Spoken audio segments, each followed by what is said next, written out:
Assalamualaikum warahmatullahi wabarakatuh. Saya Yuli Selamat Rahayu, mahasiswa UIN Sunan Ampel Surabaya, Prodi Pendidikan Bahasa Arab. Pada video kali ini saya akan sedikit berbagi pengetahuan dengan kalian seputar COVID-19. Nah, di sini saya akan menjelaskan 7 poin tentang COVID-19 itu. Nah, yang pertama yaitu apa sih COVID-19 itu? Jadi, COVID-19 atau yang lebih sering kita kenal dengan virus corona merupakan jenis virus baru yang pertama kali ditemukan itu di Wuhan, Cina pada akhir Desember tahun 2019. Kemudian pertanyaannya, kenapa sih virus ini dikatakan bahaya kan ya? Jadi virus ini tuh dikatakan bahaya karena tingkat penularannya yang sangat tinggi. Jadi kita bayangkan dalam kurun waktu hanya beberapa bulan dia mampu menginfeksi atau menyebar ke hampir seluruh negara di dunia ini. Nah, jadi virus ini tuh sangat berbahaya karena tingkat penyebarannya atau penularannya yang sangat tinggi. Kemudian pertanyaannya, bagaimana virus ini dapat menular ke orang lain, ya kan? Nah, itu yang akan kita bahas di fakta yang kedua, yaitu bagaimana sih virus ini dapat menular. Jadi, virus COVID-19 ini dapat menular itu yang pertama melalui droplet.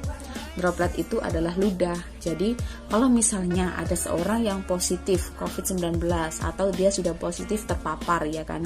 Kemudian dia tanpa sengaja ketika batuk atau bersin, nah, itu dropletnya keluar, kemudian itu menempel di suatu benda yang kemudian kita kan nggak tahu ya, karena nggak terlihat itu, tanpa sengaja kita pegang, kan nempel tuh di tangan kita virusnya.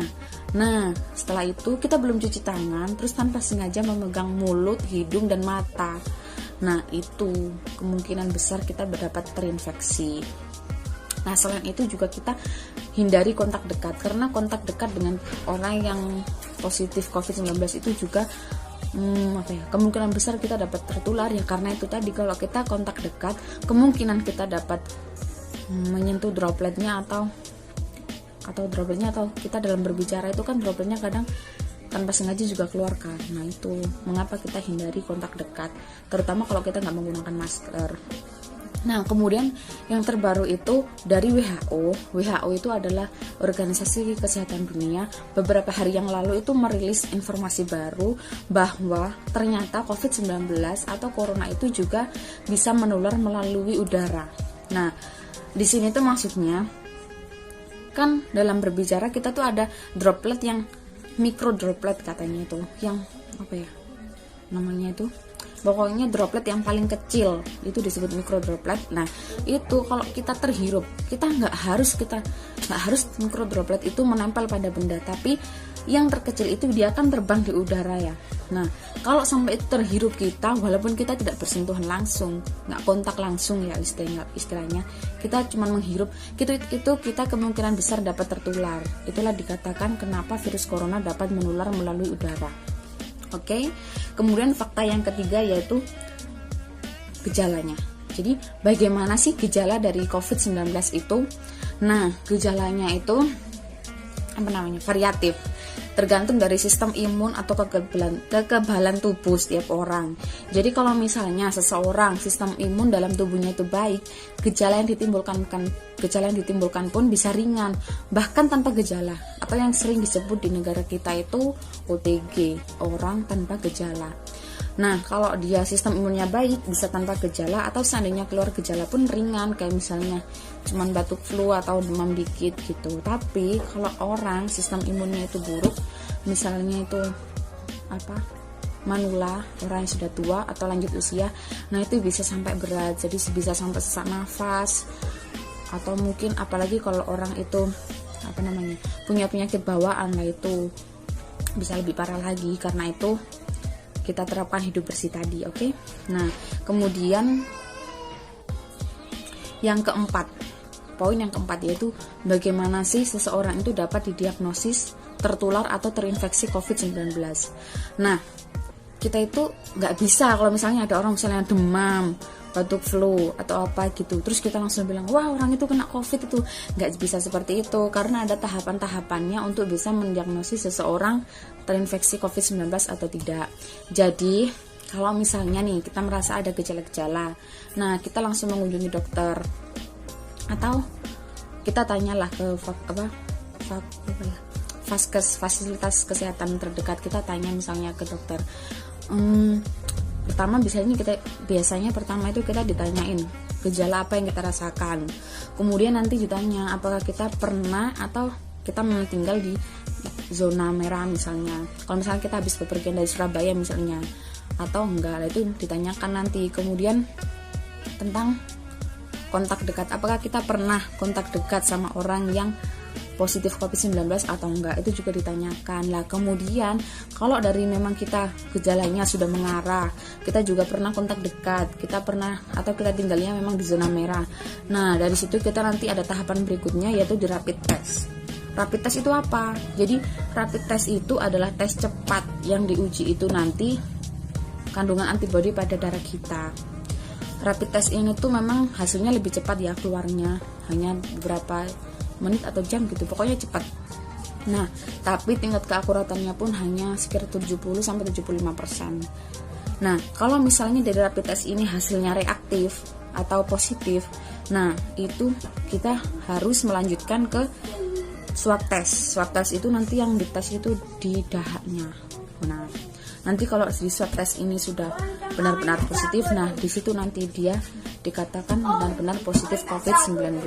Oke. Tapi kalau misalnya hasil rapid testnya itu nanti negatif, belum tentu juga dia itu bersih dari COVID-19, karena memang rapid test ini kan tingkat keakuratannya belum sempurna gitu. Kemudian poin yang kelima adalah pengobatannya. Jadi untuk pengobatan COVID-19 ini ya kita semua tahu ya, seperti yang kita sering lihat di televisi atau di media sosial, bahwa memang sampai saat ini tuh belum ada obat yang spesifik untuk mengobati COVID-19 ini. Memang belum ada.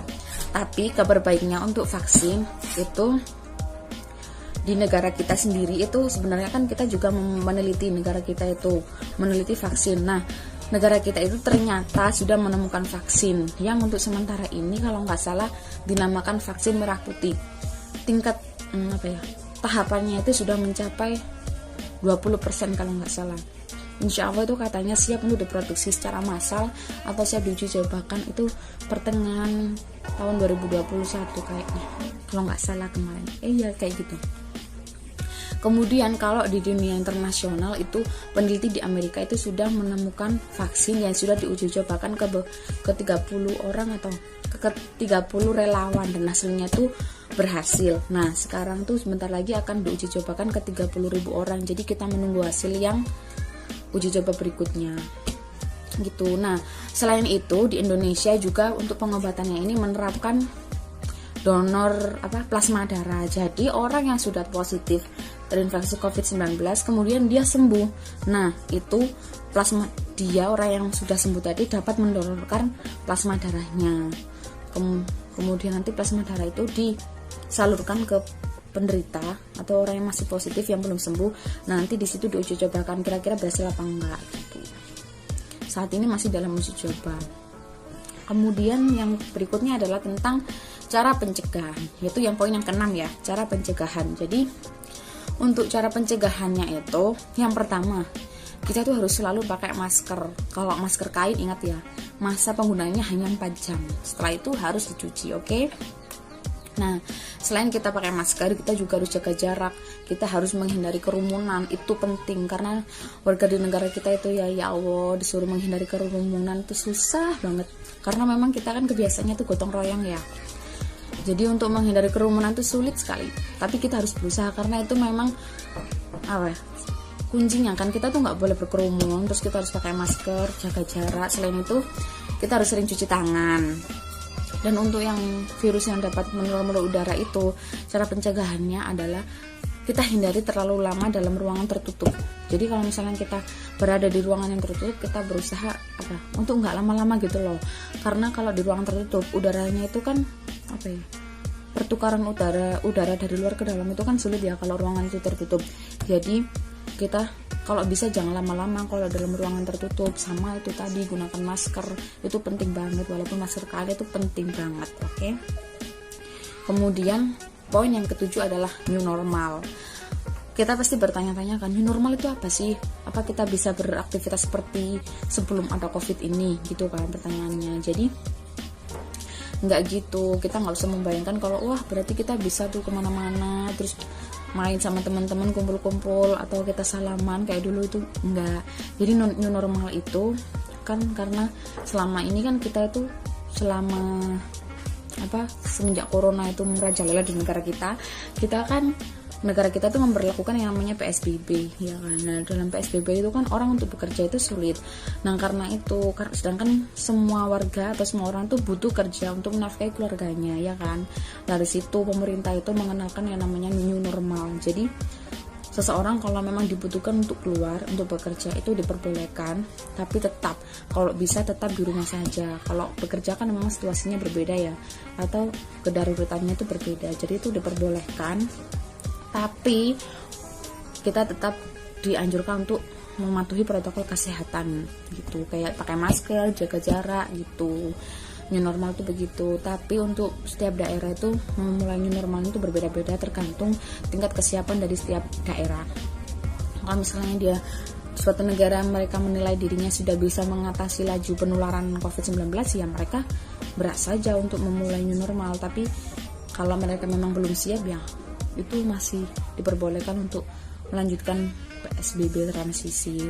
Dan untuk negara kita sih sekarang mayoritas masih dalam proses transisi menuju new normal sih. Nah, itu tadi ya fakta-fakta atau hal-hal seputar COVID-19.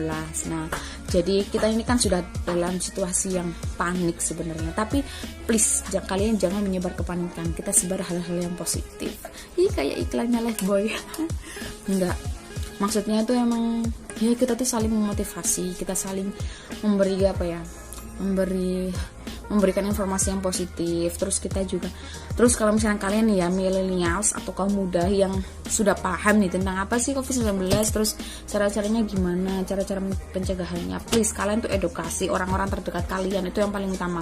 Nggak perlu deh kita edukasi orang banyak. Yang pertama tuh orang keluarga kita dulu, orang-orang terdekat kita, kayak orang tua kita, mereka yang juga imunnya rendah kan, termasuk kalau mereka sudah berumur gitu. Sama kalau misalnya kalian udah punya anak kecil-kecil, termasuk saya, itu juga dijaga gitu. Pokoknya jangan keluar kalau memang gak penting-penting banget, jadi di rumah aja ya. Terima kasih atas perhatiannya. Assalamualaikum.